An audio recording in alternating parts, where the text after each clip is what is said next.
عمران خان کے long march پر اور ان پر یقینی طور پر ڈائریکٹ یہ اٹیک کیا گیا، جس کے مناظر اس وقت آپ نیو کی سکرین پر بھی دیکھ رہے ہیں کہ کس طرح سے لانگ مارچ اپنی منزل کی جانب رواں دواں تھا اور ایک حملہ آور یہاں پر پہنچا ہے اور اس نے عمران خان کو نشانہ بھی بنایا۔ بعد میں اس کی جو سٹیٹمنٹ تھی وہ بھی سامنے آئے، جس میں اس کا یہ کہنا تھا کہ وہ عمران خان صاحب کو اس کے جو ذاتی ایک اختلافات کی وجہ سے اپنی ذاتی رائے کی وجہ سے اس نے عمران خان کو نشانہ بنایا ہے۔ سابق وزیر اعظم بغیر سیکیورٹی حصار کے آگے بڑھ رہے تھے، متعدد بار اداروں کی جانب سے نشاندہی کی گئی تھی اس چیز کی۔ اس نے بہت سارے سوالات پیدا کر دی ہے، بہت سارے سوالات ہر ایک کی زبان پر ہے۔ obviously بڑی انیشل سٹیج پر ہے ابھی، جو کچھ کل کا واقعہ، جو بھی کل کا حادثہ سامنے آیا، اس پر بھرپور انویسٹیگیشن ہوگی، بہت سارے چیزیں کھلیں گی، سامنے آئیں گے حقائق، اس کے بعد ہم جا کر کسی فیصلے پر شاید تب بھی پہنچنا مشکل ہو۔ بہرحال لانگ مارچ روٹین کا چل رہا تھا۔ اب دیکھیں کہ اس کا آغاز کہاں سے ہوا ہے۔ آغاز اس کا پہلا ہوا جب فیصل واڈا صاحب نے پریس کانفرنس کی، جس کو بہت اہمیت بھی ملی، وقتی طور پر کسی نے ذکر نہیں کیا کل کے دن میں۔ انہوں نے سب سے پہلے یہ بات بول دی تھی کہ یہ خونی مارچ ہوگا۔ پھر خان صاحب کی ٹویٹ جو کہ آج سے ٹھیک 4 دن پہلے آئی، انہوں نے بھی ریولوشن کے حوالے سے بات کی کہ یا تو ملکوں میں سرخ انقلاب آتا ہے یا پھر ووٹ کے ذریعے ریولوشن آتا ہے، تو اس ملک میں اب دیکھنا ہے کہ کون سا انقلاب آئے گا۔ لیکن کل کا جو حادثہ تھا، خان صاحب کی جو ٹانگ پر گولی لگی، ایک اس پر ہم مذمت کرتے ہیں، بہت ہی افسوسناک واقعہ تھا، ایسا نہیں ہونا چاہیے تھا۔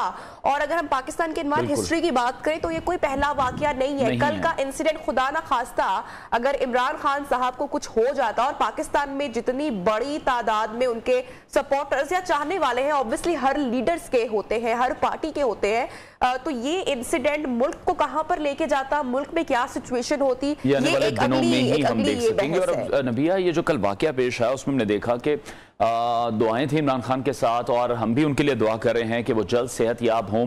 اور اس میں ہم نے دیکھا کہ معظم نامی شخص جو کہ اپنی جان سے گیا اس واقعے میں، اس کا ذکر کوئی نہیں کر رہا، جو اس واقعے میں شہید ہو گیا، جس کے بچے اس کے پاس کھڑے تھے۔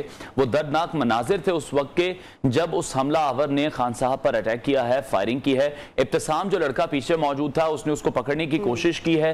جب وہ گن کا رخ نیچے کی طرف ہوا تو معظم سامنے کھڑا تھا، اس نے بھی حملہ آور کو پکڑنے کی کوشش کی۔ ابتسام کی بھی داد ان کو ملنی چاہیے جس بہادری کا سامنا کیا۔ یوزلی لوگ جب اس طرح کے انسیڈنٹ ہوتے ہیں تو سب سے پہلے بھگدڑ مچ جاتی ہے، بھاگ جاتے ہیں، اپنی جان بچاتے ہیں، لیکن ہم دیکھا کہ فوری اس نے اپنے نفس پر کنٹرول رکھا ہے اور کس طریقے سے اس نے حملہ آور کو دبوچا، پکڑا، اس کے ہاتھ سے گن گری اور پھر اس کے پیچھے وہ بھاگا اور پکڑ میں بھی ابتسام کے ہی آیا۔ تو کافی اپریسیشن مل رہی ہے، آئی تھنک کہ بہت ہی بہادری کا مظاہرہ کیا ابتسام نے بھی۔ اچھا، دوسری جانب جو حملہ آور ہے جس کا نام غالباً نوید بتایا جا رہا ہے، اس کی ہم نے دیکھا کہ فوری سٹیٹمنٹ سامنے آ گئی۔ یہ کتنی غیر ذمہ داری کا مظاہرہ کیا گیا، کس نے سٹیٹمنٹ جاری کی؟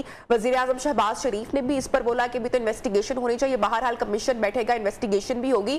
دوسری جانب پاکستان تحریک انصاف کے رہنما وہ اس حملہ آور کو ملزم تسلیم نہیں کر رہے، وہ کہہ رہے ہیں کہ آپ اصل ملزمان کا نام لے اور ہم اس کو نہیں مانتے۔ جو فوٹیج ہمیں ابتسام کے ساتھ دکھائی دی اس میں وہ کہتے ہیں کہ یہ حملہ آور اور ہے اور جس نے بیان دیا وہ کوئی اور شخص ہے۔ بہت متضاد اطلاعات اس وقت گردش کر رہی ہیں، سوشل میڈیا پر بھی ہم دیکھ رہے ہیں، اور جو دوسری چیز ہم دیکھ رہے ہیں جس طرح سے یہ جو حملہ آور تھا یہ منظر عام پر آیا، اس کی ویڈیو منظر عام پر آئی، جس کے بعد پرویز الہی ایکٹیو ہوئے، انہوں نے ایس ایچ او کو معطل کر دیا، تمام تھانے کا جو سٹاف تھا ان سب کو معطل کر دیا کہ کس طرح سے ویڈیو سامنے ابھی جو انویسٹیگیٹ پراپر طریقے سے نہیں کیا گیا۔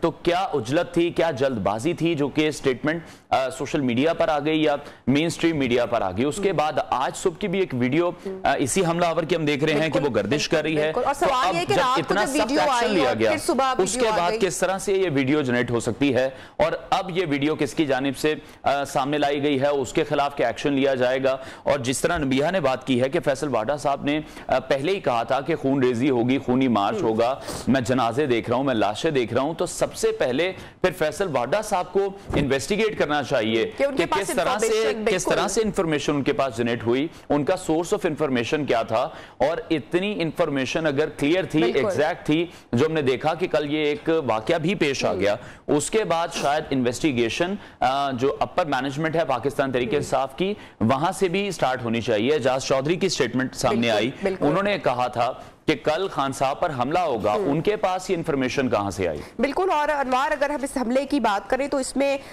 جو ہے کافی نقصان بھی ہوا۔ پاکستان تحریک انصاف کے جو رہنما ہے senator Faisal Javed, M P Ahmad Chattha صاحب، وہ بھی زخمی ہوئے لیکن خیر و عافیت سے ہیں۔ زیادہ نوعیت کے اللہ کا شکر ہے کہ زخم نہیں آئے ہیں اور سب لوگ محفوظ ہیں اور بہتر صحت میں ہیں۔ خان صاحب کے لیے بھی ہم دعا گو ہیں۔